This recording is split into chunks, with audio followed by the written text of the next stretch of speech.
अस्सलाम वालेकुम। उम्मीद है कि सब खैरियत से होंगे। आज हम अमेरिकन लिटरेचर में नेचुरलिज़म पे बात करेंगे, या जो पीरियड गुजरा है रियलिज़म के साथ, द नेचुरलिस्टिक पीरियड, उस पे बात करते हैं, जो 1865 में रियलिज़म के साथ ही स्टार्ट हुआ था, 1900 तक या 1914 या 1910 तक जो चला था। तो शुरू करते हैं। नेचुरलिज़म और रियलिज़म एक साथ चले थे, लेकिन इसके राइटर्स जो है वो अलग अलग है। इसके अगर हिस्ट्री को देखा जाए तो ये एक फ़्रेंच नॉवलिस्ट एमेल ज़ोला ने इसे प्रपोज़ किया था, इजाद किया था, वो उसका फ़ादर कहलाता है। और फिर अमेरिका में इसको इंट्रोड्यूस किया गया था एक अमेरिकन नॉवलिस्ट के हाथों, फ्रैंक नॉरिस ने इसे इंट्रोड्यूस किया था। ये जो है ये एक नया और थोड़ा सख्त रियलिज़म है। मतलब रियलिज़म में जो चीज़ें थी, साइंस वगैरह, ये सारी चीज़ें जिस पे हम वीडियो बना चुके हैं, अगर कोई नहीं देख चुका है तो ऊपर आई पे क्लिक करके उसे देख सकता है। लेकिन ये उससे भी थोड़ा हार्श था। और ये एक थ्योरी है, मतलब एक फ़िलासफ़ी है लिटरेचर में। जो रियलिज़म था उसमें और इसमें फ़र्क ये है कि वो एक लिटरेरी टेक्निक कहलाता था, और ये एक फ़िलासफ़ी है लिटरेचर में जो साइंटिफिक ऑब्ज़र्वेशन पे बहुत ज़्यादा ज़ोर देती है, ज़िंदगी का, मतलब ज़िंदगी के जो भी ऑब्ज़र्वेशंस है उस पे ज़ोर देती है। आइडियलिज़म के बग़ैर जो भी हवाई बातें हैं, जो भी आप अपने लिए कहानियाँ वगैरह बना चुके हैं, जिसको आप फॉलो करते हैं, जो मोटिवेशनल चीज़ें हैं, जो रियलिटी पे बेस्ड नहीं है, उन चीज़ों के बग़ैर जो है वो लाइफ को ऑब्ज़र्व करते हैं और अगलीनेस वगैरह को एवॉइड करते हैं। मतलब जो भी बुराइयां हैं उनको एक साइड पे रख के ये सारी चीज़ों को, ज़िंदगी को ऑब्ज़र्व करते हैं कि ये जो बुराइयां है ये असल में नेचर की वजह से ही है, इन लोगों का ये मानना है। और ये लोग जो है मॉरल ट्रूथ्स को डिसमिस करते हैं। मतलब जो इंसान में बुराइयां है, जो कमज़ोरियां है, जो बैकवर्डनेस है, वो इन चीज़ों को नहीं मानते। वो कहते हैं कि ये असल में नेचर की वजह से है। आगे हम अब एक एक चीज़ को डिस्कस करते हैं। और जो है ये लोग फ्रैंकनेस पे और बहुत ज़्यादा ऑब्जेक्टिविटी पे बिलीव करते हैं। मतलब असल में इंसान जिस तरह है वो है। अगर कोई इंसान बुरा है तो वो सब्जेक्टिव है, वो उसकी सब्जेक्टिविटी है। वो बुरा है तो वो उसका अपना मसला है। और ये फ्रैंकनेस पे भी बहुत ज़्यादा बिलीव करते हैं। और ये सोशल लो क्लासेस या जो लॉ इकोनॉमिक क्लासेस हैं उनको बहुत ज़्यादा जो है प्रेजेंट करते हैं। मतलब जो गरीब लोग हैं, लो क्लास, और जो सोशली कमज़ोर हो, जो लोग बैकवर्ड हो, जो बात करना ना जानते हो, जो बेहुदा किस्म के हो, जो कमज़ोर हो। मैं ये लफ्ज़ इसलिए इस्तेमाल कर रहा हूँ कि जो सोशल ना हो, जो सोसाइटी में रहना अच्छे तरीके से ना जानता हो, या लोग उससे तंग हो, तो ये उन क्लासेस को प्रेजेंट करते हैं। और क्योंकि वो समझते हैं कि ये इन्वायरमेंट और इसके पैदाइश या इसकी जीन्स के साथ रिलेट करते हैं। मतलब जो इसके पेरेंट्स ने इसे दिया है जीन्स में, ये उसी तरह बिहेव करेंगे, या जो माशरे ने इसे दिया है ये उसी तरह बिहेव करेंगे। और ये जो लोग हैं, ये नेचुरलिस्ट जो लोग हैं, ये पेसिमिस्ट भी बहुत ज़्यादा थे और डिटर्मिनिस्टिक भी थे। इस आइडियाज़ पे ये लोग बिलीव करते थे। मतलब चीज़ों के गलत साइड्स को ये बहुत ज़्यादा देखते थे, और अज़म इनमें बहुत ज़्यादा था। नेचुरलिज़म जो है, इसके जो वर्क्स है वो स्टीफन क्रेन ने लिखे हुए हैं, फ्रैंक नॉरिस ने, जैक लंडन ने, हेनरी एडम्स ने, या थियोडर ड्रेसर ने, या हेमिंगवे ने भी इन पे काम किया है। नेचुरलिज़म को अगर डिफ़ाइन किया जाए तो ये सोच की एक मूड होगी। वो रिलीजियस सोच हो, मॉरल हो, आपके अखलाक के साथ रिलेट करता हो, या फ़िलोसॉफ़िकल हो, जो आप सोचते हैं, जो थियरीज़ आप बनाते हैं, जो भी सोच हो, ये एक मूड है जो नेचर को ग्लोरीफाई करता है, खूबसूरत बनाता है, या अच्छा पेश करता है। और सुपर नेचुरलिज़म को या स्पिरिचुअल एलिमेंट को ये एक्सक्लूड करते हैं, उसे माइनस करते हैं। एक्सक्लूड सुपर नेचुरल का मतलब है वो हवाई बातें जो इंसान नहीं कर सकता, जो इंसान के हाथों में नहीं है। और स्पिरिचुअली भी जो एलिमेंट्स होते हैं, अच्छाई या बुराई, ये सारी चीज़ें, इनको भी ये एक्सक्लूड करते हैं। और ये जो है बहुत ज़्यादा कनेक्टेड है नेचर में, आर्ट और लिटरेचर दोनों के साथ। ये जो राइटर्स है ये असल में इन्फ्लुएंस हुए थे the evolution theory of Charles Darwin जो है, अगर आप लोगों को पता है तो। मतलब ये कहते हैं कि इंसान जानवर है, या जानवर से फिर इंसान बना है, इन चीज़ों से। तो ये कहते हैं कि नेचर इंसान का जो है वो जानवरों का होता है। अगर वो गुनाह भी करता है तो वो उस लिहाज से करता है।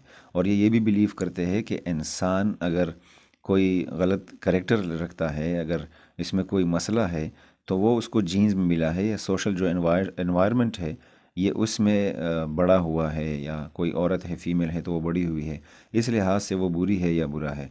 और क्योंकि ये कहते हैं कि हमारे करेक्टर पे बहुत ज़्यादा इन्फ्लुएंस होता है जो हम करते हैं, और ہم سوسائٹی میں ہی یہ ساری چیزیں سیکھتے ہیں.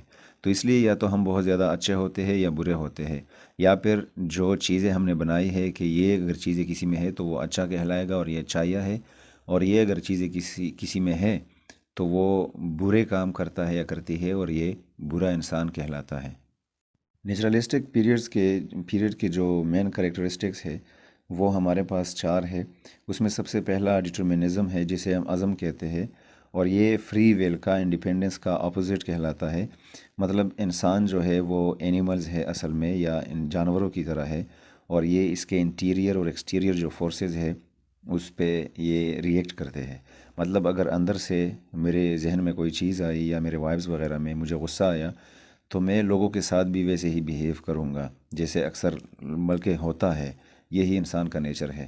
اور ایکسٹیریئر سے اگر میرے ساتھ کوئی برا کرتا ہے، میرے ساتھ ظلم ہوتا ہے، تو میں بھی اسی طرح پھر بیہیو کرتا ہوں. تو یہ اس کا کہنا کافی حد تک درست ہے کہ اندر سے اور باہر سے جو فورسز ہیں ہم اس پہ ریئیکٹ کرتے ہیں. اچھے لوگوں کے ساتھ رہیں گے تو اچھا بیہیو کریں گے، اچھے ہوں گے. اگر بروں کے ساتھ رہیں گے تو برا بیہیو کریں گے. اور انسان جو ہے یا لوگ جو ہے وہ نیچرل جو قوانین ہے ان کے ساتھ ڈٹرمن ہے. مطلب جو نیچر ہوتا ہے یہ اسی طرح بیہیو کرتے ہیں. دوسرا جو اس کا کریکٹرسٹک ہے وہ آبجیکٹیوزم ہے. اور آبجیکٹیو پہ ہم نے اوپر بھی پہلے بھی بات کی کہ آبجیکٹیویٹی جو ہے وہ انسان کی وہ چیز ہے جو اس کے پیدائشی ہے، ریالٹی ہے. اور سبجیکٹیویٹی وہ ہے جو ایک انسان میں الگ ہو اور دوسرے میں الگ ہو، جو ریالٹی نہ ہو، جو انسانوں نے خود اپنے آپ کو شیپ کیا ہو، بنایا ہو. تو یہ جو رائٹرز ہے یہ اصل میں کوشش کرتے ہیں کہ یہ ایک ٹون کو مینٹین کرے جس میں وہ آبجیکٹیو ایکسپیرینس چیزوں کو لکھے. اگر کوئی رائٹر میل ہے یا فیمیل، وہ as an objective observer behave کرتا ہے. مطلب وہ یہ نہیں کہے گا کہ میرے خیال سے یا اس طرح، بلکہ وہ آبجیکٹیویٹی پہ بات کرتا ہے کہ برائیاں اس لیے ہے، اچھائیاں اس لیے ہے. تو جو حقیقت ہے کائنڈ آف ریئلزم ہے اس میں. اور میں نے کہا بھی کہ یہ ہارشر ریئلزم ہے، ریئلزم سے تھوڑا سخت ہے. تو وہ جو ہے اس لحاظ سے پھر لکھتا ہے. تھرڈ جو کریکٹرسٹک ہے وہ پیسیمزم ہے. اور پیسیمزم کا اصل میں مطلب ہوتا ہے کہ چیزوں کے غلط سائڈز کو دیکھنا، ورسٹ اسپیکٹس آف تھنگز کو جج کرنا، یا چیزوں کے بارے میں نیگیٹو سوچنا کہ اس طرح ہوگا، یہ غلطی ہو سکتی ہے، یہ ہو سکتا ہے، بدگمانی رکھنا.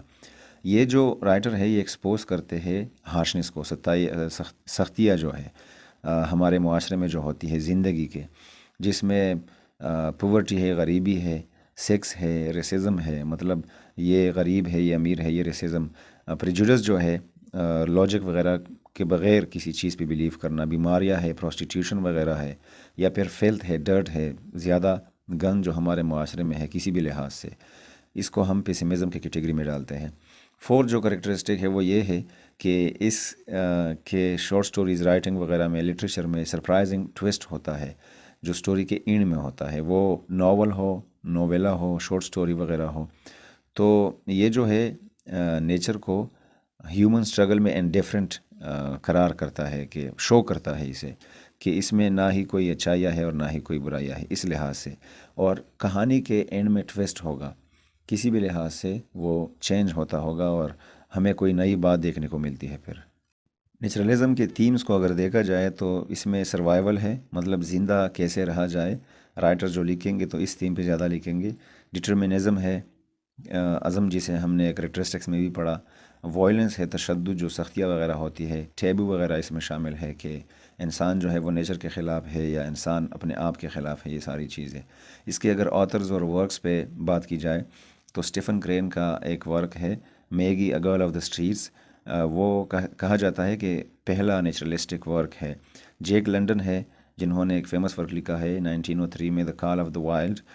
ایڈتھ وارٹن ہے جنہوں نے ایک ناول لکھی ہے ایتھن فرام 1911 میں، وہ بھی نیچرلزم پہ بیسڈ ہے. تھیوڈر ڈریسر ہے، این امریکن ٹریجڈی انہوں نے لکھی ہے 1925 میں.